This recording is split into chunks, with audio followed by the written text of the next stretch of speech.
Free audio post-production by alphonic.com. The following podcast is a deep, shallow dive production. And you're going to love it. Okay, let's go. Hey, what's up, everybody? Happy Tuesday. I hope you guys had a good weekend. All right, let's start off with this. My buddy Eric, who lives in Orange County, California here, kind of near me actually, called me up on Sunday and was like, hey, dude, I went to that Hotworx in Ladera Ranch. That's like the little town or one of the suburbs that kind of we're close to. And he was like, I took their Pilates workout, their hot Pilates. And I was like, oh, what'd you think? And he's like, I was emasculated. And I started dying laughing because I think the same thing when I take Pilates. You know, as a guy, it's like we think we're like in such good shape and we've got muscles and all this stuff. Or at least some of us do. But anyway, it was hilarious because I was like, oh my God, tell me about it. He's like, dude, that was insane. He's like, first of all, I felt like such a loser because I couldn't even do all the stuff they were doing. And I said, okay, that's okay. And then he's like, but the fact that it was so hot in there, he's like, dude, I almost felt like I should give him a tip to like clean out that sauna because I sweat so much. So anyway, I was like, well, did you like it? He's like, no, I loved it. He's like, I'm actually going to send my wife there. And if she likes it, maybe that'll be something that, you know, we switch our, I don't know where they have another membership, but he was talking about switching his membership to that. So anyway, I thought that was pretty cool. So for all of those that haven't tried, give it a try, man. If there is a Hotworx near you, again, they have almost 800 locations, hotworx.net. That's their website. You can plug in your address, you know, see if there's one close by. Obviously, I totally understand if there's not one relatively close at all. But, you know, if there's one within 5 to 10 miles of you, definitely 5. It's worth it. It's worth it. It's worth it to grab a free workout. And like I said, you can sign up right through their website and then they'll call you. It's actually really nice. I would say, I did have a couple other people say, hey, I want to take this. Which one do you recommend? I would actually recommend their hot ISO class to start out because that's kind of their signature class. So I would start off with the hot ISO. Again, 30 minutes. Make sure you take a change of clothes or at least a change of t-shirt. You can actually shower there. I think most of them also have a shower. By the way, they also have like a full-blown little weight room area. They call it like, what do they call it? I forget what they call it. But if afterward you want to grab a workout with some really good dumbbells and kettlebells and a few other stuff, they actually have all that there. So anyway, by the way, I don't even have a deal with these guys or anything. I had another, God, people are so funny. I had another friend and he's like, dude, do you get a commission off of this? And I was like, if I do, is that a problem? And he's like, no, it's not a problem. I just think you need to be, you know, you need to let us know that. And I was like, okay, I don't get a commission. I don't have any kind of, I actually don't have any kind of deal with these guys whatsoever. So no, I don't get anything.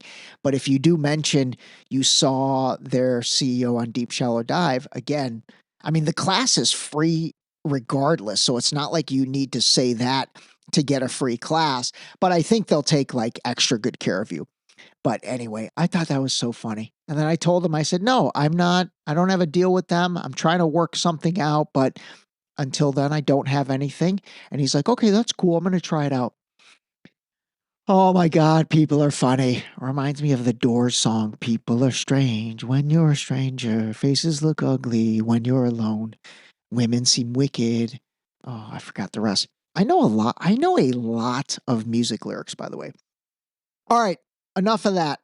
All right, I did want to start off talking a little Charlie Kirk. I don't know how much of that I'm going to get into, but the main thing I just wanted to build on, first of all, for those of you that listen to Candace Owens, that gal is a absolute beast. She is an absolute beast. And the main thing I want to talk about right now, I may end up playing some clips, but I don't even know it.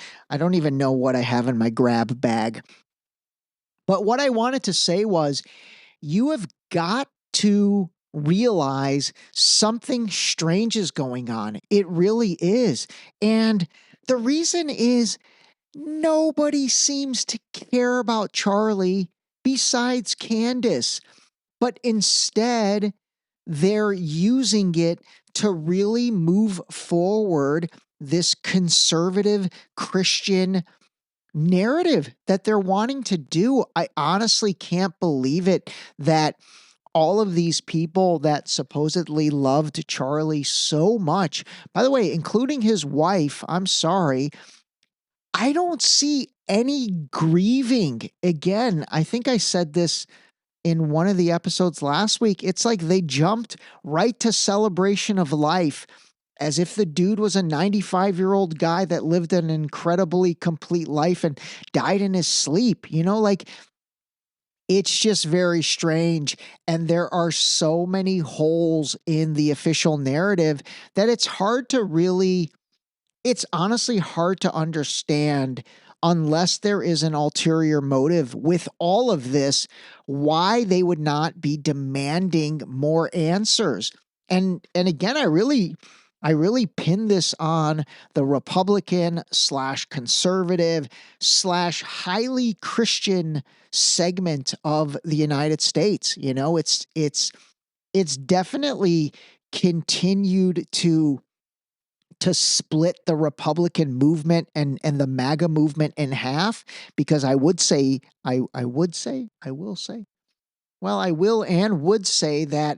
half of the people that supposedly used to be Republicans and used to be Trump supporters and used to be MAGA, they're the ones that are making a stink about this. There's no real Democrats or liberals, not leftists, thank you, Greg Stoker, that are making a stink about it, because those people really did not like Charlie Kirk. So I don't think they really care enough to make a stink about it. But the stink is being made by really the same MAGA Republicans that are pissed off about the Epstein files not being released. So anyway, my point is that, when I look at someone like Candace Owens, I really genuinely think she absolutely cares about her friend. Now, with that being said, somebody that I talked to was like, hey, don't you think Candace is milking this as well?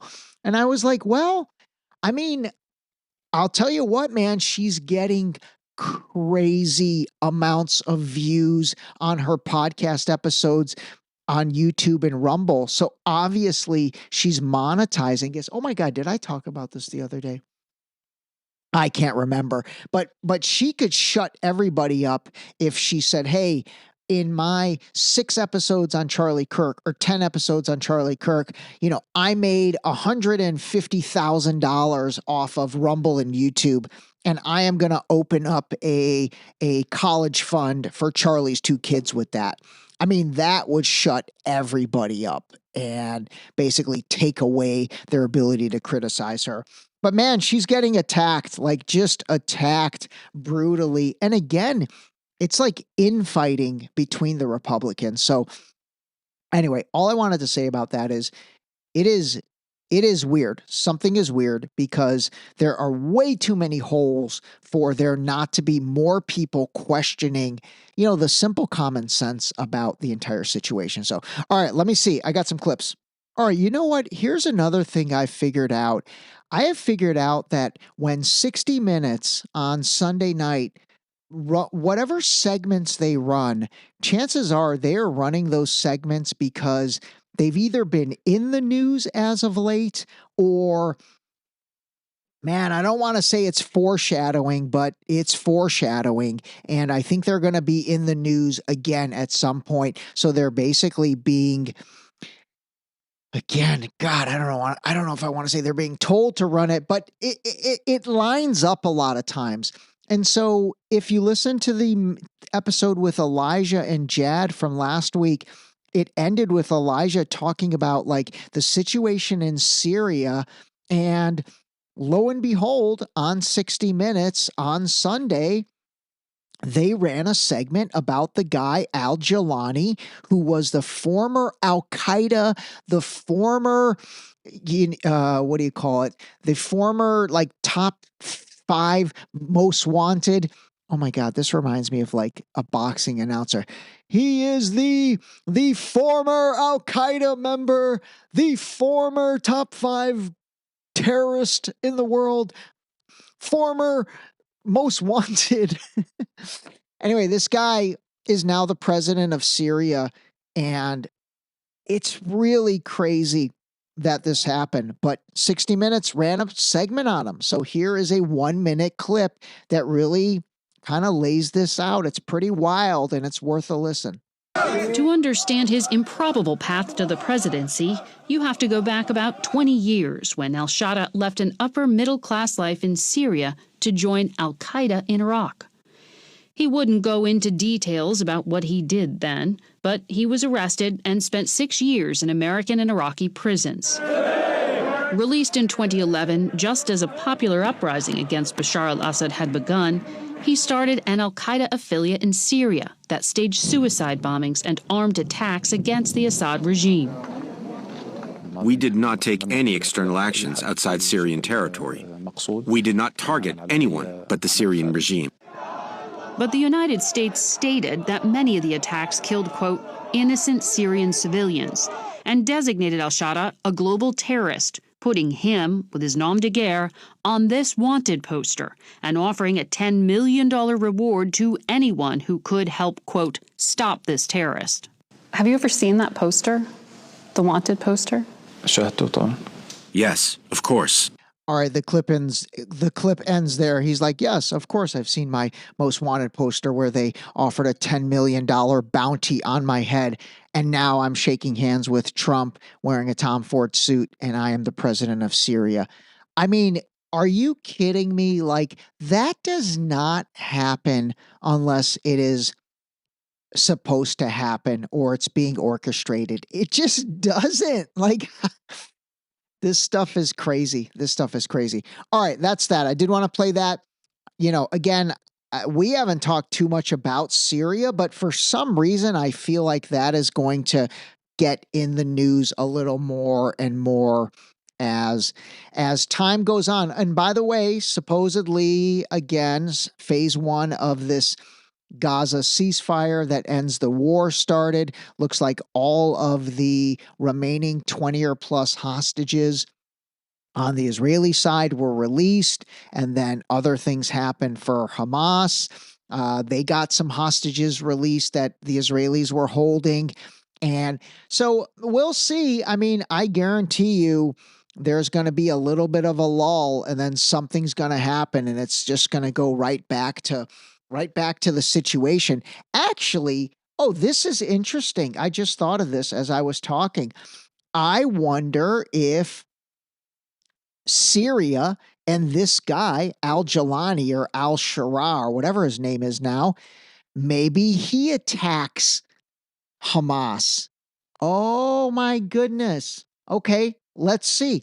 Let's put that out there. Maybe instead of Israel once again attacking and the IDF attacking, maybe there's some type of kind of Muslim on Muslim civil war that started in Iraq.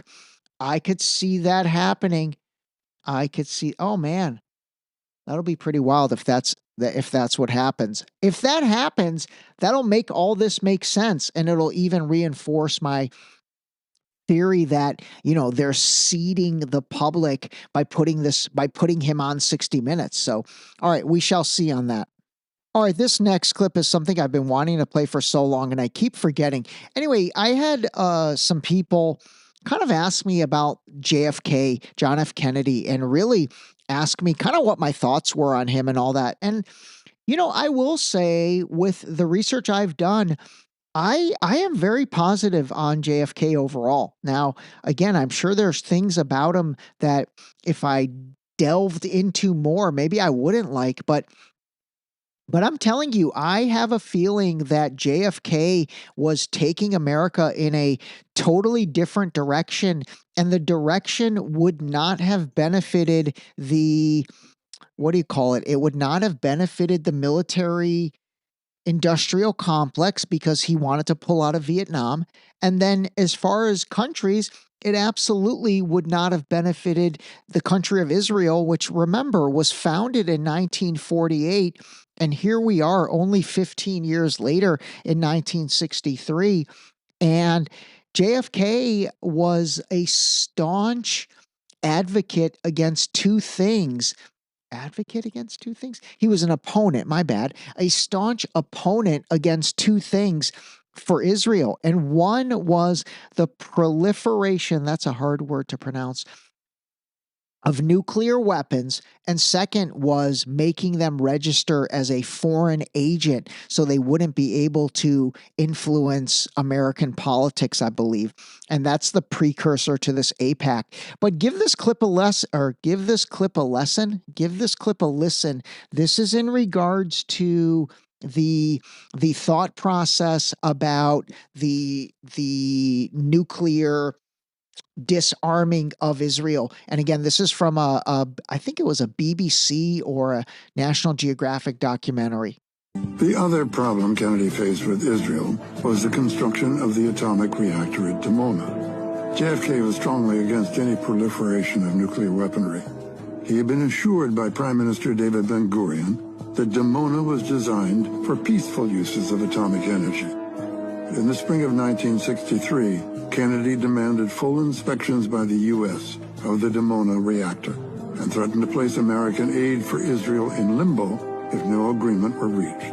And at the time of his assassination, negotiations were in process for biannual inspections. So basically, he had started the process of at least having biannual inspections. And again, since, he died, I think, a few months after that, and since then there have been no inspections. And then this is kind of like one of the worst kept secrets in geopolitics, and that is that Israel has nuclear weapons, and they've had them for a long time. And it's not really talked about in public a lot. Did I ever read a list of the countries that have nuclear weapons? I'll have to do that. I think I've done that before, but I'll do it again. But remember, nuclear weapons are that's like the ultimate, what do you call it? It's the ultimate enforcer, because even if you're a smaller country like North Korea with our guy, Jung, oh my God, I'm blanking on his name, Kim.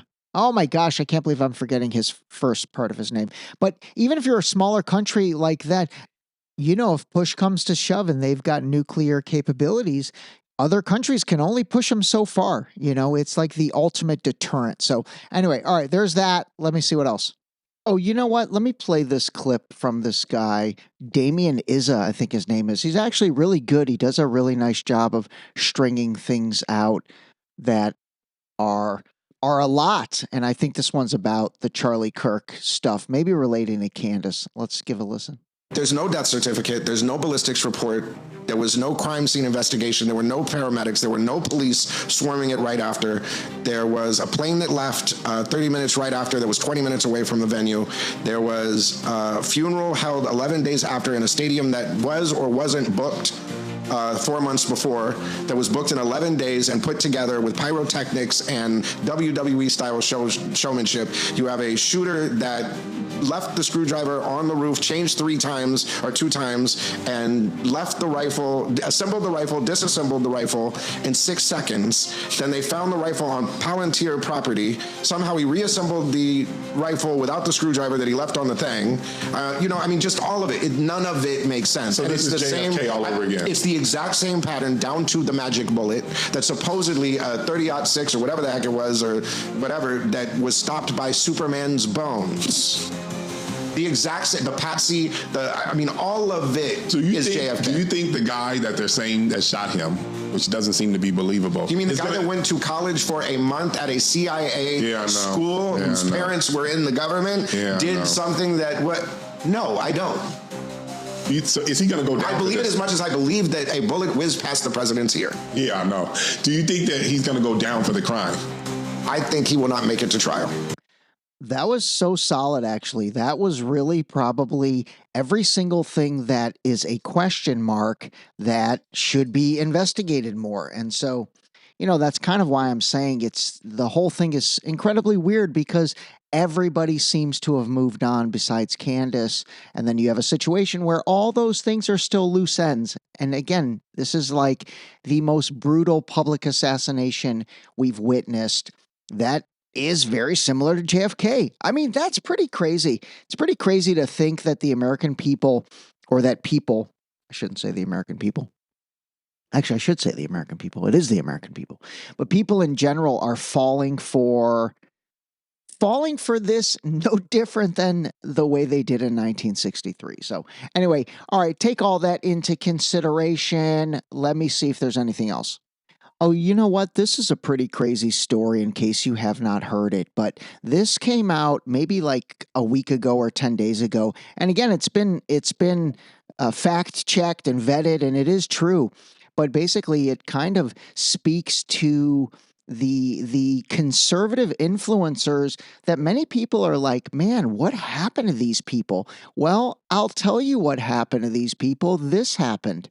Israel is blatantly indoctrinating Americans. New docs have revealed that Israel is paying influencers upwards of $7,000 per post on social media such as TikTok and Instagram. That is an outrageous amount of money. This is the story from Responsible Statecraft. It's from the Israeli government. They're paying for influencers to flood our social media. When you log on, suddenly you are just flooded with pro-Israel content. That has been my experience. I log on to X and all I see is pro-Israel content, pro-Israel content, pro-Israel content in my feed. People are reporting to me the same thing on YouTube. So there's clearly a very concerted effort to take on social media. If a list came out like this saying, oh, look at all these influencers that are paid by Russia, this would be a huge scandal. Why aren't they going after Netanyahu or the Israelis that are paying these influencers? And you're an anti-Semite if you say anything about it. If it's Russia, if it's China, if it's anybody else, there would be massive outrage. How dare they even think about indoctrinating Americans? Trump made China sell TikTok because of influence and propaganda. Yet these people are allowed to take Israeli money. Nobody bats an eye about this. Why are social media influencers allowed to get away with this? Why is there not a huge push to investigate them for foreign meddling in our elections? Why aren't these influencers being dragged into Congress, questioned, and told you're not very American? Well, it's because our government's in on it also.